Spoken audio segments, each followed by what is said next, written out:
రాష్ట్ర సరిహద్దులో మావోయిస్టులు ఏరివేతకి కేంద్ర బలగాలు చేపట్టిన ఆపరేషన్ కాగా తక్షణమే నిలిపివేయాలని అన్నారు ఖమ్మంలోని వామపక్ష నేతలు.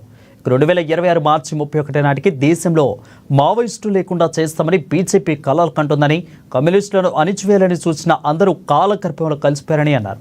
కేంద్ర ప్రభుత్వం కరగుట్ట అడవుల్లో జరుపుతున్న ఎన్కౌంటర్లో మృతి చెందిన మావోయిస్టు అగ్రనేతలు కేశవరావు మృతిపై అనుమానాలు ఉన్నాయని అన్నారు. సిట్టింగ్ జడ్జిచే విచారణ జరిపించాలని డిమాండ్ చేస్తున్న వామపక్ష ప్రజా సంఘాల నేతలతో మా ఖమ్మం జిల్లా ప్రతినిధి ఉపేందర్ ఫేస్ టు ఫేస్.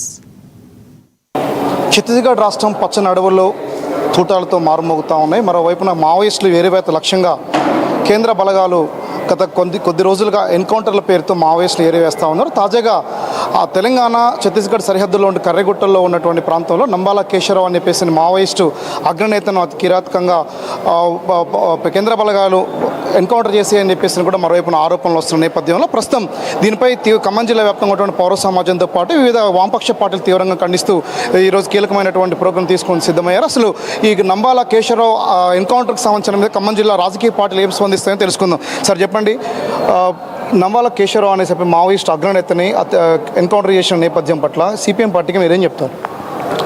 మొదట అది ఎన్కౌంటర్ కాదు, వాళ్ళు మావోయిస్టులు ఇప్పటికే 3 దఫాలుగా ప్రకటించారు, మేము కాల్పులు ఏమైనా పాటిస్తున్నాం, చర్చలకు వస్తామని చెప్పన్నారు. మావోయిస్టు కాల్పులు చేయడం లేదు, పరస్పరం కాల్చుకుంటే ఎన్కౌంటర్ అవుతుంది. అది ఒక పక్షంగా కాలితే హత్య అవుద్ది.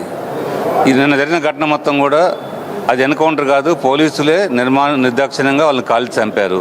రెండోది నంబాల కేశవరావు అబుద్మడి అడవుల్లో లేడు, ఆయన ఒరిస్సాలో ఉండి అనారోగ్యంతో ఉండి 72 సంవత్సరాల వయోభారంతో ఉండి ఆసుపత్రిలో ఉంటే ఆయన పట్టకొచ్చి కాల్ చేసినట్టుగా వార్తలు వస్తూ ఉన్నాయి. కాబట్టి ఇది ఎన్కౌంటర్ కాదు, బోటకు ఎన్కౌంటర్ అని చెప్పేసి మేము పూర్తిగా నమ్ముతా ఉన్నాం, దీన్ని తీవ్రంగా ఖండిస్తూ ఉన్నాం.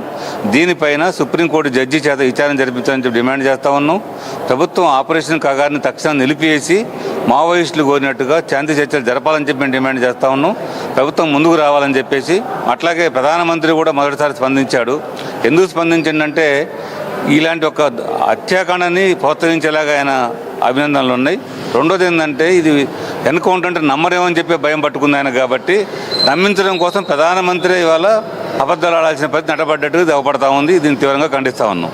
మరో పక్కన నేషనల్ పీస్ సంబంధించిన కమిటీ నాయకులు మనతో పాటు గోపినాథ్ గారు చెప్పండి, 2026 మార్చి 30 నాటికి మావోయిస్టులు ఏరియా వేస్తామని చెప్పేసి కేంద్ర బలగాలు అలాగే ప్రధాన హోంశాఖ మంత్రి అమిత్ షా ప్రకటిస్తున్నారు. దీన్ని ఎలా చూడాలి? నిజంగా మావోయిస్టు నిషేధం సాధ్యమైద్దా?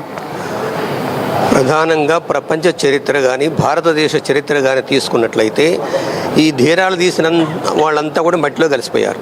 హిట్లర్ దగ్గర నుంచి ముసోలిని దగ్గర నుంచి వీళ్ళంతా కలిసిపోయారు. ఇక్కడ మేము national coordination committee for piece talks అని మేము ఒక కమిటీ వేసాం నేషనల్ వైడ్గా. ఆ కమిటీ అన్ని రాజకీయ పార్టీలను కలిసినాయి. అపోజిషన్ పార్టీ ప్రధాన అపోజిషన్ పార్టీ అయిన కాంగ్రెస్ పార్టీని, సిపిఐ సిపిఎంని, లిబరేషన్ పార్టీని, ఆ పార్టీని వీళ్ళందరినీ కలిసాము. ఇక్కడ ఉన్నటువంటి సీఎంని కూడా, సీఎం రేవంత్ రెడ్డి గారిని కూడా కలిసాము. శాంతి చర్చలు అనేవి కాంగ్రెస్ పార్టీ పాలసీగా వాళ్ళు చెప్పారు. మేము శాంతి చర్చలకు పిలుస్తాము. మేము అడిగింది ఏంటంటే కనీసం తెలంగాణలో మీ ప్రభుత్వం ఉంది కాబట్టి మీరు నడపండి అని చెప్పాము. అయితే 4 సార్లు లెటర్స్ పంపించిన తర్వాత కూడా, ఆయుధాలు ప్రక్కన పెడుతున్నామని చెప్పిన తర్వాత కూడా ఈ ప్రభుత్వం ఎందుకు ఈ విధంగా ఆసుపత్రిలో ఉన్నటువంటి రేణుకాని చంపారు, ఇప్పుడు నంబాల కేశవరావుని చంపారు. ఈ విషయం ఏమిటంటే వీళ్ళకు ఒక ఎజెండా ఉంది. ఆ ఎజెండా ఏంటంటే దండకారణ్యంలో అంటే సుమారుగా 6 రాష్ట్రాలకు విస్తరించినటువంటి ఈ దండకారణ్యంలో విలువైనటువంటి ఖనిజ సంపద ఉంది. ఈ ఖనిజ సంపద మొత్తాన్ని దోచుకొని గుజరాత్ మార్వాడీలకు ఒప్పజెప్పాలి ప్రధానంగా. ఇది వీళ్ళ ఎజెండా. ఇక్కడ మీరు గమనించాల్సింది ఏమిటంటే కమ్యూనిస్టు పార్టీ నాయకులు నేషనల్ వైడ్ కానీ తెలుగు రాష్ట్రాల్లో కానీ ఎవరైనా భూ కబ్జాలు చేశారా?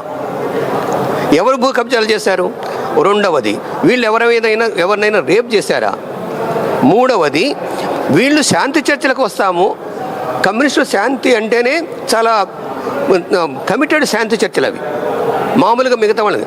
ఈ దేశంలో 1776 నుంచి ఇది వివిధ గిరిజన తెగలు బ్రిటిష్ వాళ్ళ మీద ఇది తిరగబడ్డాయి. సంతాల దగ్గర నుంచి తర్వాత ఇక్కడ బిర్సా ముండా వరకు, తర్వాత మన ఇది కొమరం భీం వరకు తిరగబడ్డారు. కాబట్టి వీళ్ళైనా కూడా వీళ్ళందరితో చర్చలు చేసింది నాగాలతో చర్చ చేసింది, లాల్డెంగాతో చర్చ చేసింది, మణిపూర్తో చర్చలు చేస్తామంటుంది, తర్వాత ఖలిస్తాన్తో చర్చ చేస్తామంటున్నారు. చివరికి తాలిబాన్లతో కూడా చర్చ చేసి వచ్చారు వీళ్ళు. కాబట్టి ఈ ప్రభుత్వానికి చిత్తశుద్ధి ఉన్నట్లయితే, ఈ ప్రజలు శాంతి చర్చలు కోరుతున్నప్పుడు, ఈ ప్రజలకి శాంతిని ప్రసాదిద్దామనుకున్నప్పుడు వీళ్ళు ఖచ్చితంగా శాంతికి పిలవాలి ఇప్పటికైనా. ఇది మేము నంబాల కేశవరావుది హత్య అని చెప్పేసి మేము అనుకుంటాం, ఇది ఎన్కౌంటర్ కాదు. ప్రత్యామ్నాయ పౌర సమాజానికి చెందినటువంటి నాయకులు విద్యావేత్త, ప్రముఖ విద్యావేత్త రామమూర్తి గారు చెప్పండి, ఆపరేషన్ కగర్ అనే విధానానికి సంబంధించి భారతదేశంలో కేంద్ర బలగాలు తీసుకున్నటువంటి నిర్ణయాన్ని మీరు ఎలా చూస్తూ ఉన్నారు? సహజంగానే ఈ నంబాల కేశవరావుకి సంబంధించినటువంటి ఎన్కౌంటర్ అంశాన్ని ఎలా ఈ సమాజాన్ని చెప్పాలనుకుంటున్నారు? ఒకటి, అందరూకి తెలిసిన విషయం ఏంటి అంటే ఆపరేషన్ కగార్ అనేది ఆ బస్తరు లేదా దండకారణ్యంగా లేదా అబ్బూజుమడుగా ఉంటున్నటువంటి ప్రాంతాల్లో ఉన్న ఖనిజ సంపదని కొల్లగొట్టుకెళ్ళకొట్టడం కోసం, ఆదివాసీలను అణిచేయటం కోసం జరుగుతున్నటువంటి ఆపరేషన్. ఇందులో ఎవరికీ సందేహం లేదు. ఇకపోతే వాళ్ళకి అండగా ఉన్నారు అనే పేరుతో, ఆదివాసీలకు అండగా ఉన్నారనే పేరుతో మావోయిస్టుల్ని నిర్మూలిస్తామని చెప్పి ప్రకటిస్తున్నారు. మావోయిస్టుల్ని నిర్మూలించడం అంటే ఒక కేశవరావునో ఇంకొక రేణుకనో చంపటం కాదు కదా, అదొక సిద్ధాంతం. అది ఈ ప్రజల్లో ఉన్నంతకాలం అలాంటి వాళ్ళు వస్తూనే ఉంటారు. ఈ విషయం వాళ్ళకి తెలియక కాదు, తాత్కాలికంగా భయభ్రాంతులకు గురి చేసి ఆ ప్రాంతంలో ఉన్న ఆదివాసీల్ని అక్కడి నుంచి ఖాళీ చేయించి ఆ ఖనిజ సంపదనంతా దోచుకెళ్ళటం ఈ పాలక వర్గాల లక్ష్యం. కేశవరావుని పట్టుకెళ్ళి అక్కడ ఒక ఎన్కౌంటర్ లాగా క్రియేట్ చేసి చంపేయటం అనేటువంటి దారుణం. దీనిలో సుప్రీంకోర్టు జోక్యం చేసుకొని న్యాయ విచారణ జరిపించాలని కోరుతున్నాం. ప్రధానంగా ప్రభుత్వానికి సంబంధించి మేము శాంతి చర్చలు సిద్ధంగా ఉన్నామని ఒకవైపున మావోయిస్ట్ అగ్రనాయకత్వం ప్రకటించింది, కానీ కేంద్ర ప్రభుత్వం మాత్రం ఇంతవరకు స్పందించట్లేదు. దీన్ని ఎలా చూడాలి? ఎలా చూసేదేముంది, వాళ్ళు దీన్ని ఒక అవకాశంగా తీసుకున్నారు. మావోయిస్టుల్ని తాత్కాలికంగా అక్కడ చంపేస్తే, ఆదివాసీల్ని బెదిరించి గ్రామాలు ఖాళీ చేయిస్తే ఖనిజ సంపదను తవ్వికెళ్ళచ్చు అనేటువంటిదే తప్ప దీనిలో వేరే మావోయిస్టుల్ని నిర్మూలించటం సాధ్యం కాదనేది వాళ్ళకి, వాళ్ళ సిద్ధాంతకర్తలకి తెలుసు. అట్లాగే ఇవాళ అసలు విషయం ఏమిటి, నువ్వు అక్కడేమో శాంతి చర్చలు చేసావు పాకిస్తాన్తో, ఇక్కడేమో నిరాకరిస్తున్నావు. అంటే నీ ఉద్దేశం ఏంటి? దేశంలో నువ్వు ఎంత హింస చేసినా అడిగేవాళ్ళు లేడు, అక్కడ హింస చేయటానికి నీకు చాలదు, ఇంతే కదా. మిలిటరీ వాడవలసిన డ్రోన్లని తీసుకొచ్చి అడవుల్లో నువ్వు గాలింపు చర్యలు చేపట్టావంటేనే ఇది నువ్వు ప్రజల మీద మొదలుపెట్టినటువంటి యుద్ధం. కాబట్టి దీన్ని తక్షణమే ఆపేయాలి. ఈ విషయంలో కేంద్ర ప్రభుత్వం చేసిన మొత్తం నిర్ణయాల మీద, కగార్ ఆపరేషన్ మీద సుప్రీంకోర్టు న్యాయ విచారణ చేయాలి. పౌర సమాజం తరపున మేము కోరుతున్నది ఇది. కీలకమైన అగ్రనేత నంబాల కేశవరావు హత్యను తీవ్రంగా ఖండిస్తూ ఉన్నారు. ఒకవైపున తెలంగాణ ఛత్తీస్గఢ్ సరిహద్దులో కర్రెగుట్ట ప్రాంతంలో ఆపరేషన్ కగార్ జరుగుతున్నటువంటి విధానాన్ని కూడా తీవ్రంగా జిల్లా వ్యాప్తంగా వామపక్ష పార్టీలు, మావోయిస్టుకి చెందినటువంటి వామపక్ష భావజంగా ప్రతి ఒక్కరిద్దరు కూడా తీవ్రంగా ఖండిస్తూ ఉన్నారు. కేవలం అంటే ఛత్తీస్గఢ్ రాష్ట్రంలో ఖనిజ సంపదని, అడవుల్లోని ఖనిజ సంపదని గుజరాత్కు చెందినటువంటి ప్రాంతం తరలించేందుకు కోసం మాత్రమే కేంద్ర బలగాలు ఈ రకమైన నిర్ణయం తీసుకుంటుందని చెప్పేసి కూడా ఆరోపణలు చేస్తూ ఉన్నారు.